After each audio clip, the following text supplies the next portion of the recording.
Today's first reading from Hosea brings into a wonderful focus the need for harmony between our internal and external relationships with God. This is a theme that we hear about often in both the Old and the New Testament readings. When I read about the Israelites in the first reading building more altars and more sacred pillars as they became more successful, I couldn't help but think back to seminary, when Father, now Bishop, Chris Coyne, taught us about the different types of church architecture. And one style that caught my eye is called triumphalism. Just think about any cathedral or basilica built in the 1800s and early 1900s, whether in Boston or Fall River area, and you'll see it. Triumphalism is defined as a style that uses grand and imposing and celebratory elements to convey church authority, permanence, and spiritual significance. For example, the Cathedral of the Holy Cross in Boston, which was designed by Mr. Patrick Keeley, is in the Gothic revival tradition. This fits the bill for triumphalism. And on a human level, as one person said to me as we looked up at the cathedral, he said, when this was built, it really showed that the Catholics had made it in Boston. There's a lot to that, and if you want to read more, I encourage you to read about the experience of the first Catholics in Boston, and you'll understand what he meant.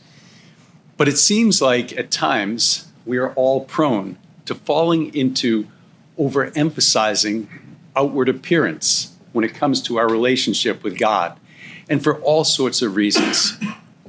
But please don't get me wrong, I love the beauty and the transcendent nature of these sacred places that have this architecture. But there is a cautionary warning that extends beyond our local diocese. And that warning is actually an invitation for each of us to look at our families and ourselves and ask, how is our relationship with God, both from an internal and an external standpoint? And how do they match up?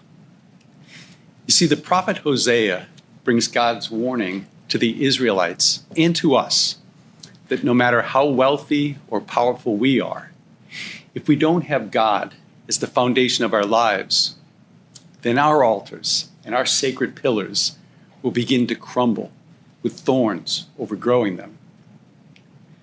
So with that in mind, a couple thoughts, questions for us to ask ourselves. Have you ever been to a really beautiful and grand home, one that conveyed earthly success, but sadly only to learn that the family that lived there didn't enjoy the love and the harmony with one another and with God? Or maybe you've seen someone with an expensive car or boat, but later learned that they were a financial disaster.